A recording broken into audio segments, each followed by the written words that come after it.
Welcome to the Queer Confidence Podcast, the podcast to help you become your most confident queer self. I'm your host, he, she, they, Coach Alex Ray, and I haven't always been this confident. In fact, I used to be super insecure.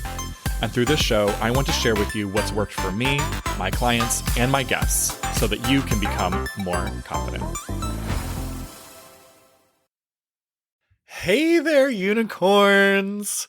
Welcome back. Today, we get to talk about taking risks. And many of you already are familiar with this concept when you have unprotected sex. Am I right or am I right? I mean, look, I'm not... what am I trying to say here? I'm not talking down to you. I do it too, all the time. And we know what we're doing. We do, honestly. But oftentimes, we take risks there, and then other risks that might get us closer to the life experience that we want to have, we're somehow afraid of. We're like, yeah, I'll have sex without a condom and risk contracting STIs or HIV and, getting really sick, but no. There's like pills and stuff I can take for that. I'll be fine. I don't want to take a risk and put myself out there and ask someone out. I don't want to put myself out there and start my business. I don't want to put myself out there and invest into something that I really am going to enjoy. I don't want to change my career path. And it's funny because I would actually argue that there's a pill for all of those things too if they don't work out. It's called confidence. And the same beliefs that you have if you are someone that is practicing risky sex, you can apply the same principles that allow you to go take those risks and now take them in other areas of your life. And if you're someone who does not practice risky sex and is very safe in that area, I want you to start thinking about how you can also set safety nets up for yourself in other areas of your life and how you can have either way, whether you are someone that loves the thrill of taking risks or fears the thrill of taking risks, either way, you can start applying what we're going to be talking about today into your life outside of the bedroom as well. And the same principles can help you start creating the experiences that you want to have and leading a life confidently, not out of fear and not out of a need to prove yourself to others. So, first off, why take a risk? Well, again, for many of you, it's going to be about the thrill. It's that opportunity to feel alive. See, it's not even really about the end result. Taking risks isn't even about necessarily the amazing reward waiting for you on the other side. But it can actually be just about that feeling that you get in your body when you're on a roller coaster or you go skydiving. I love it. I've been once. I can't wait to go again. I love flying because it gives me that same thrill. Like coming in for a landing is terrifying. And I can't wait to keep working on my pilot's license and have that thrill because, the funny thing is there comes a point at which it's not as thrilling anymore. Have you thought about that? That feeling of thrill that we like comes from the fear. When you've practiced anything enough times, and if there's so much safety around it that nothing can possibly go wrong, and you've done it before a million times and you're just absolutely certain of the outcome, there's no thrill left. It's just mundane. It's boring. It's meh. And you miss out on that feeling that really is chemicals rushing through your body that you associate with that fun feeling of thrill and feeling alive. Even if you didn't get what you were hoping for, at least you got to live. Now, for those of you that really appreciate and cherish safety, here's what I want you to understand. Taking the risk is a new opportunity for you to create even more safety for yourself. See, you can keep living within a narrow way, only repeating the things that you've done. But actually what goes on in your subconscious is you do see that there's this entire huge spectrum of experiences in life that are still frightening. Versus if you are willing to take the risk and then have the experience of going through that experience, then the entire world becomes an option, an opportunity for you. And it actually will create more safety because you've trained yourself to go through many different variety of scenarios and come out alive on the other side.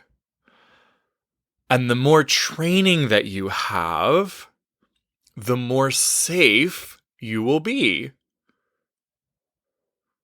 So whoever you are here, whatever end of that spectrum or wherever in between you lie, I want you to take both of those thoughts into today's discussion and for the rest of your fucking life now, and realize that risk is actually an invitation.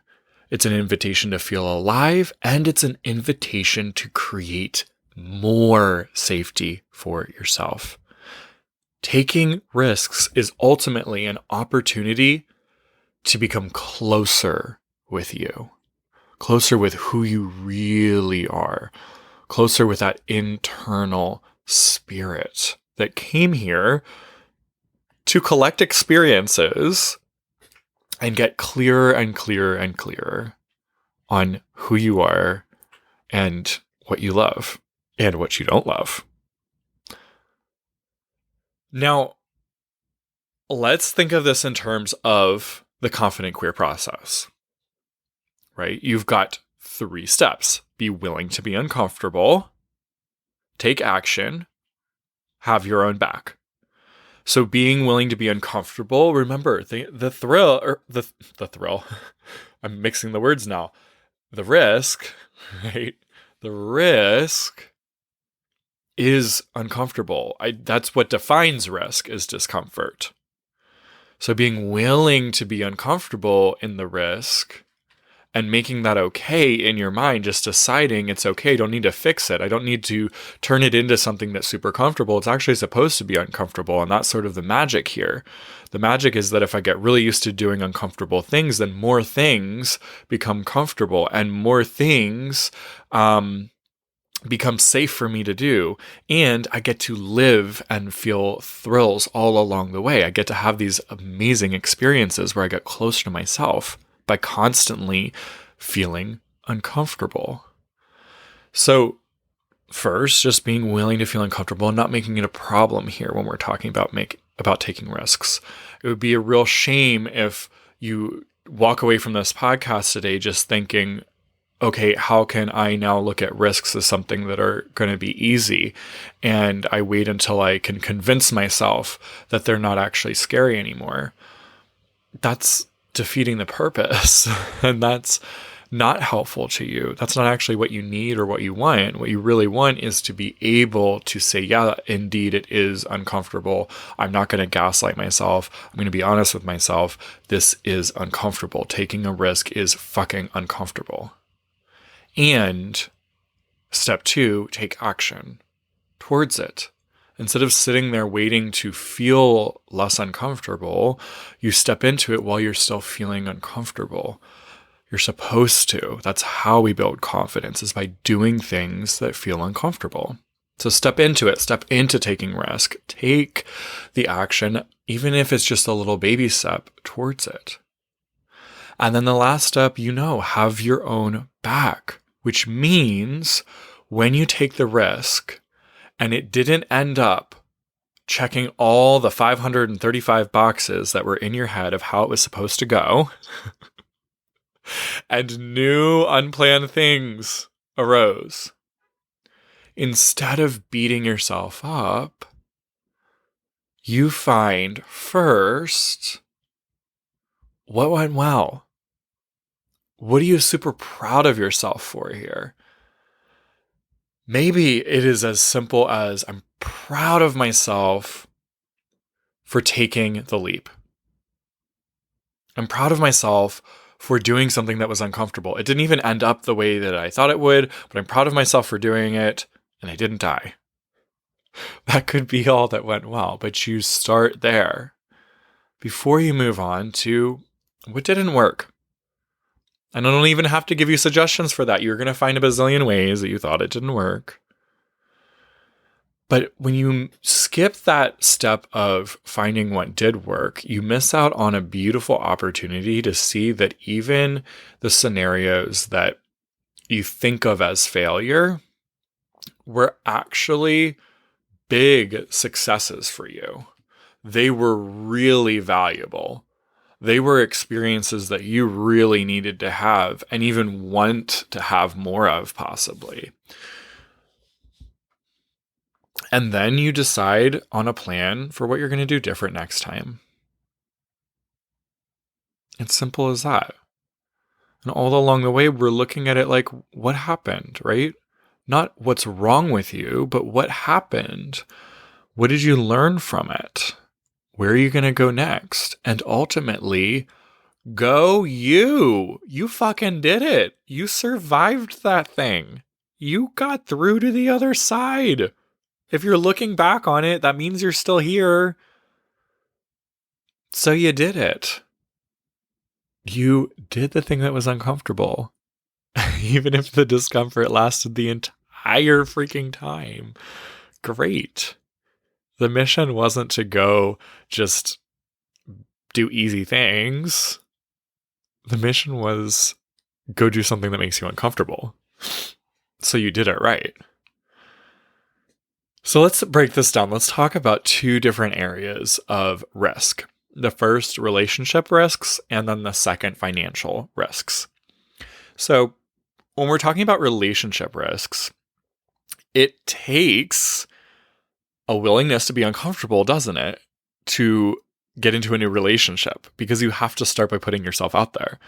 You have to strike up conversation with somebody that you do not know, or strike up conversation about liking someone that you do already know, and then having that conversation about, hey, I kind of want something more, something different for our relationship. What do you want? Either way, it's not comfortable.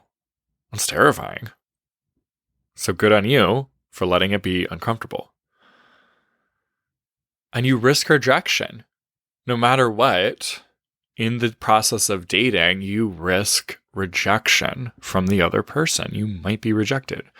But because you listen to the Queer Confidence podcast, you know that you can have your own back on the other side. And that you can find ways to assess what happened in a way that allows you to look at yourself as more of a hero of the story instead of just the survivor. And when you're in a relationship, what does it still require? Oh my God, taking risks, right? Because in a relationship, no matter how much you think you are never actually in control. You are always co-creating experiences in the relationship with another human. And fortunately and unfortunately, you do not have the power yet to mind control them, no matter how much manipulation you learn, right? I'm right there with you, my friend. Master manipulator here. It's the truth, though. When you're in a relationship, you are never really out of risk. You are always living in the risk. Anytime there's another human involved, there's always risk. These are romantic relationships. These are career relationships with you and your boss or you and the company. I mean, as we saw with the pandemic, many people lost their jobs in the beginning of the pandemic and they thought, what do you mean? I chose a job where there was no risk. No, my friend. If you are alive, you are choosing risk. Working for another company, you are taking risk. Isn't that funny? That so much of society has been sort of brainwashed to believe that working for someone else, there's less risk than working for yourself. But there's totally risk in both. There's just different risk. And I'll tell you what, the bigger the risk, the bigger the payoff. For sure. So back to relationships, though. You're always co-creating with that other person or persons. This is also friendships, right? We don't just have to talk romance here, but how about friendships? You're always co-creating in your friendships with others. And so nothing is ever 100% in your control. You are taking risk there. And even within like living scenarios, right? I've had things with my roommates where we've had to address certain things and they were not comfortable to bring up, right? Why? Because we had a whole lot of thoughts about like, oh, what are they going to think? What are they going to feel? What are they going to think of me? What are they going to think of themselves? I don't want to make them feel bad. I don't want them to hate me, right? We take risks. We're willing to be uncomfortable. And then we have an opportunity on the other side to have our own back. And so you having your own back in a relationship, I just want you to think about sign up on purpose for the risk. Instead of trying to avoid all the risk and calculate everything, which will never ever work anyway, because again, you're not 100% in control if there's at least one other human involved. You can go waste your time trying to control that, or you can do what'll actually build your confidence, and that's feel the discomfort and go get in it. Step right in to the discomfort. Step right into the relationship. Step right into that difficult conversation. Because it's an opportunity to practice experiences that feel uncomfortable and feel risky. And when you practice those, you then prove to your brain that you can do things that feel uncomfortable and survive, that you can have your own back and not beat yourself up. That's what creates confidence. And then, though you will still be faced with new opportunities that you haven't ever faced before, you will, from then on, develop a permanent sense of confidence. This is embodying confidence we're talking about now. This is what I help people do. When I say become confident, I don't mean feel confident all the time. I mean embody confidence, where you will still be faced with things that feel risky and scary. However, you know to your core that who you are is someone that can have their own back. And so you actually might be afraid of the journey in the middle, the experiences in the middle, because you don't know what they are, you can't predict them. But what you can predict is the end. You can predict with absolute certainty that you will have your back, that you don't beat yourself up anymore, and that you will use this experience for your own personal growth and self-love and self-discovery.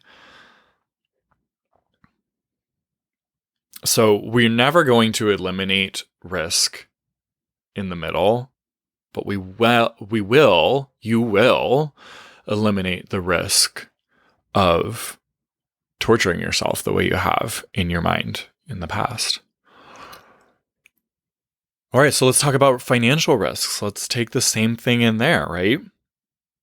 When you take financial risks, for example, starting a business, you risk putting yourself out there and being rejected. You risk putting in money into various ways of investing in your business and not having it pay off right away. It will always pay off. That is the belief I will give you right now. It will always pay off because if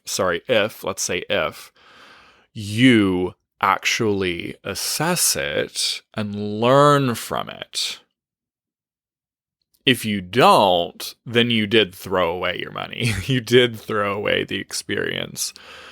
It really is up to you, though, whether you grow from each experience or not. So I highly recommend that as you build a business, you decide that you're going to learn no matter what happens, that you will take every experience as an opportunity to keep growing and to get closer to your goal, even if it looks like your most immediate the most immediate result you've received has been, oh my God, I can't believe I'm so much further now from where I thought I would be. When you're taking a financial risk by switching careers and actually going and following your passion that you love doing versus the thing that has just been paying the bills, you are going to feel what? Uncomfortable, right? But you decide ahead of time, here's what having your own back looks like here. You decide ahead of time that it's worth it. You decide ahead of time how you're going to deal with what happens, right? Because it's very possible that you might take a financial hit for a while. So you decide ahead of time how you're going to talk with yourself, the story that you're going to tell through that experience. What's it going to be? Oh shit, I never should have done this. Well, that's going to come up in your head no matter what. Or are you also going to decide, hey, even though I know those things are coming, I'm deciding that it's still worth it. Even when the doubts start coming up, I'll say, yep, it does fucking suck. And it sucks less to have a life where I am earning money doing what I love than earning money doing something I hate. You get to decide what story you're going to tell yourself when you're in it. And also just not gaslight yourself when you have those very real fears come up after you've already taken action and you're in it and you're like, oh shit, what did I do? I want to swim back to shore. This was a bad idea. Sit with it. The worst thing to do is try to find a way to just escape feeling that way. And be honest with your brain. Oh my God, yeah, I am really terrified. When you start out this journey towards confidence, you think that it's going to make everything, every story in your head just filled with great confident feelings and no doubt or fear ever. And that's absolutely not true. It's the opposite. You're going to have lots of doubt and lots of fear, but a different reaction to it now. You let it start becoming your friend and something that's normal and human instead of a problem that you need to solve for. Do you see that difference? I've taken a lot of financial risk in my business. I took on $50,000 in debt within the last 2 years, and I did it so that I could perfect my craft. And now the payoff, I'm consistently bringing in $10K a month now. It's a brand new thing. It's happening in this last quarter of 2021, I'm starting to consistently bring in 10K a month, and it's wild to me. Like, what? I went from like normally making 3 to 4K a month at the most in this business to 10. That's wild. And next up, let's do 15, let's do 20, let's do 30, let's do 50, let's do 100. My plan for this business is to bring this business to $1 million a year by the time I'm 30. And the money is fun and neat, but you know what really gets me excited? What really I love is the impact I get to have and the thrills along the way. I'll tell you what, every time I set a financial goal, I used to think that I had to do it because, well, that's what everyone else said. You set financial goals and you make the money and whatever. And that was like honorable and what a good business owner does. Well, I don't like to think like that. And I don't do that. So I don't try to convince myself that that's a good idea anymore. Here's how I do it now. I decide, okay, here's the next financial goal for my business. And now, what's the thrill of the journey that I'm going to have to face to get there? Who do I really need to become in order to do that? In order to make money in a business, you have to impact many lives in a significant way. So the real challenge, the real thing that just tickles my senses, the thing that gets me excited, is not dollars, really. It's nice to be able to pay my bills now, I'll tell you that. But after that, it's like, no, it's exciting to be living so aligned with what my spirit has come here to do.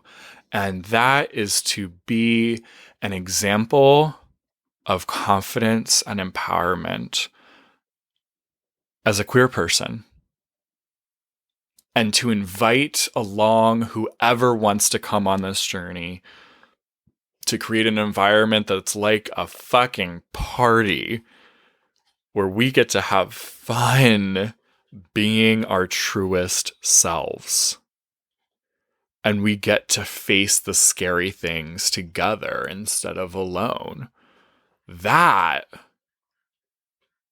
to me is so worth doing. And so there are many lives now that I am impacting. There's a change that I'm helping co-create within the queer community. And that, my friends, is fucking exciting. And so because money is a co-created result, right? We provide a product or a service. You provide your time to your employer or a product or service to your customers, your clients. When you do that, they trade money for the thing, right? So creating money is actually a co-created result between you and other humans. It's not something that you can do in a vacuum. You can't just stand in a corner and believe something really hard to create money. That's not how it's done. So I tell you this story in order to help you see from my firsthand experience how financial risk that, oh my goodness, felt terrifying. I used to be so afraid of credit card debt. I used to be afraid of a lot of debt. And it's so funny because in society, we don't demonize all debt, right? If you have a home loan, a mortgage, that's what I'm trying to say, a mortgage, there's like no shame around that. And if you have student loans, there's usually not a whole lot of shame around that, other than it maybe is obnoxious to pay. But what about us normalizing taking financial risk, taking on debt in order to create the experience we want? Now, going to college or buying a home are versions of creating an experience that you want. But the only reason that you don't feel shame around it is because you're relying on society to tell you that it's not that you didn't do something wrong. when you had that debt. The way I want to challenge you to flip the narrative now is not about society telling you what is good forms and bad forms of financial risk, but rather, are you taking risks for the experiences you want to have, right?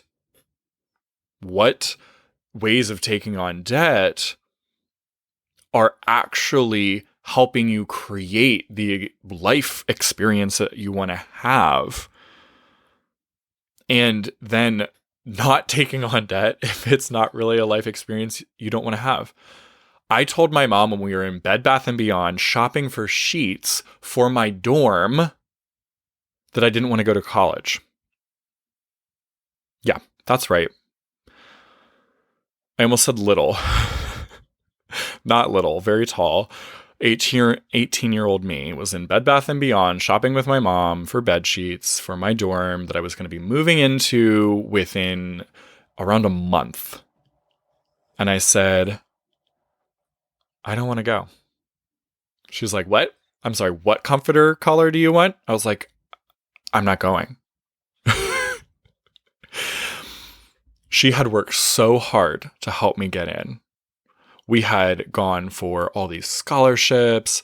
We wrote so many letters and blah, blah, blah, blah, blah. I mean, getting me into that college was an experience. And I am so proud of the young me who said, this is not the experience I want to have. I don't actually want to go to college.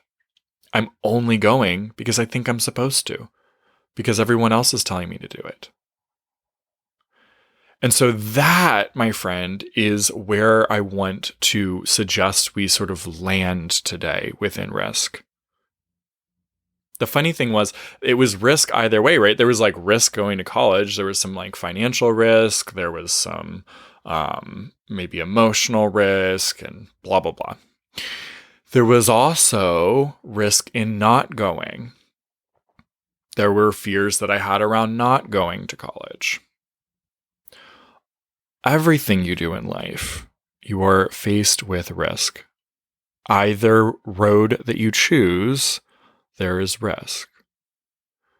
And instead of looking to measure the risk by what other people are telling you is the right kind of risk and the wrong kind of risk, what I want to leave you with today is understanding that you get to take risk from now on that is a step towards the experience that you want.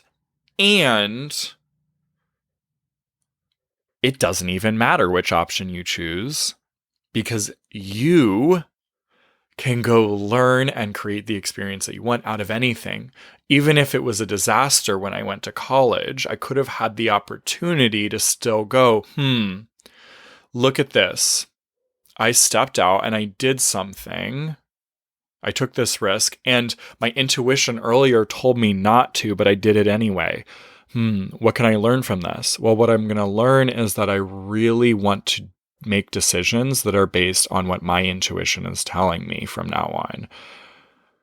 So going to college even for a year could have been an opportunity for me to create a deeper relationship with myself and my intuition. Not going was also a way that I created a deeper connection with myself and my own intuition. Why? Because I didn't do the thing that everyone thought that I was going to do or should do. And I didn't die. I survived it. And then I went on to have some different jobs, start some businesses, and now do the thing that I always wanted to do since I was a kid. I was going to go to college, y'all, for business marketing and photography because I wanted to have a photography business. And then after not going to college, I actually did have a photography business with a friend, and less than a year in decided I never wanted to do that. I would have taken 4 years to go to a school to learn about doing something that I ended up hating. And then I would have taken all this debt, and then society would have said, yeah, but it was for college, so it's fine. What a weird, weird world we live in. And then people want to go, what? You took $50K in debt for the business that you're creating? Right? Like my CPA, she's like, oh my God, I hope you make this back quick. And I was like, don't worry about it. It's going to be fine. It's going to be fine. I made it back slower than I thought I would. And it's okay. What is true is that now I don't have the fear anymore that I used to have around the debt. And I needed to go through that experience in order to be triggered so much around my debt that finally I can now talk to you today with so much calm about it. And so I want you to think about that for the other things that you keep going through that feel risky and feel scary. If you keep having a pattern of repeating it, what the fuck is the universe trying to teach you? It's trying to teach you that it's fine, that you could optionally kick back, relax, and let it be okay.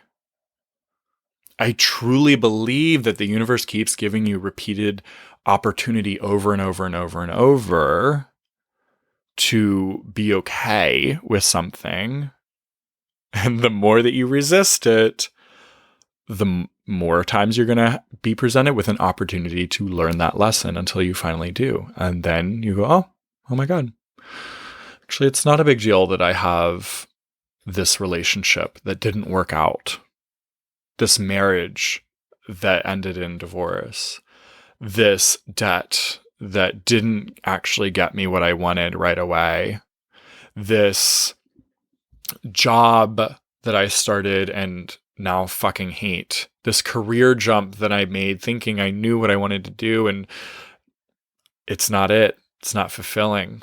This business that I started and oh my God, it's more exhausting and terrifying than I could have ever imagined. It's all okay. And here's what I want to give you as far as just making this a little bit easier. It is very helpful often to borrow someone else's belief in you. So feel free to do it. If it's going to help you at least go and take that step to go be uncomfortable and take a step into it, to go take action, that's fine. Borrow your partner's belief. Borrow your friend's belief. Borrow mine as your coach. Whatever it is, just to take a step into it and then go, look, it was fine. You're often the last person to have the faith in you that everyone else already has. Why? Because they don't have the drama in their brain about what could go wrong. Because it's not their life. They're not the one that has to deal with the consequences of the risk. You are. So of course it's easier for everyone else to see that it's going to be okay. Just use their belief whenever you want to take the leap. And then you'll have the opportunity to prove yourself to yourself. And that, my friend, is the gift. And that is how you use risk to build confidence. One more thing, I keep saying that, one more thing too, is knowing when to quit. And here is the difference. When your higher self, when your soul says it's time to quit, even if your conscious ego is like, let's keep going because I got this far, I better keep going. I've invested this much time. I've invested this much money. I've invested this much effort, this much energy, this much, other people thinking I'm wrong and I have to prove it to them, right? Let's just keep going. We've got to make it work. If your higher self is telling you it's time to quit, then it is. And it will feel like an empowering invitation to move onward. That's the difference. There's quitting out of fear, hopelessness, emptiness, exhaustion. And then there's quitting out of an invitation to move onward and upward. Now, if you are in that stage of feeling hopeless or emptiness, exhaustion, it's probably time to take a break. It's probably time to approach a different angle. It's probably time to ask for help. Stop being so stubborn about it. But it's not an opportunity. It's not an invitation yet to really give up and quit. Your soul will tell you this has served its purpose. We have nothing more to gain here. That's what it sounds like. If you're hearing this will never work, it's your wounded self. And it's an opportunity to keep going, an invitation to keep going. So fun, my friends. Hey, here's a great example of taking risk. This podcast, thanks to you all, was featured in Feedspot's Top Confidence and Self-Esteem podcast at number 15. What? 15? Oh my God, let's get that number even higher. But like, holy shit, 15? Out of like how many confidence and self-esteem podcasts out there? I don't know. I think the list was like almost 100 podcasts. This is crazy. So first of all, thank you. I appreciate you. I'll put the link to that in the show notes if you want to go check out that website. So thank you, Feedspot, and thank you all as listeners for helping grow this community, this space. I used to have fear about the queer community not liking to hear this kind of stuff. That they were like, no, you're wrong, Alex. Who are you to talk? I had lots of fears of how I would be perceived and taken by the community. And then I took the risk, and it was so worth it. Why? Because I was stepping into being who I really want to be. Who I am, what my soul came here on a mission to do in this lifetime. So here's a living, breathing example of this podcast right here of taking risk. And finally, I want to invite you again to my iconic queer mastermind. If you are ready to take the risk of building your brand and also learn how to really take those assessments to the next level that's loving and to yourself and to your business and sucking all the juicy goodness out of every experience, you'll want to join. You'll be in a small community of like-minded queer entrepreneurs building your brands together. And you'll learn how to become an icon.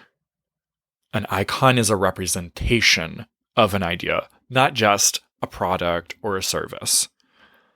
And if you're on the fence or nervous about it, just do as Keela J says and just say yes.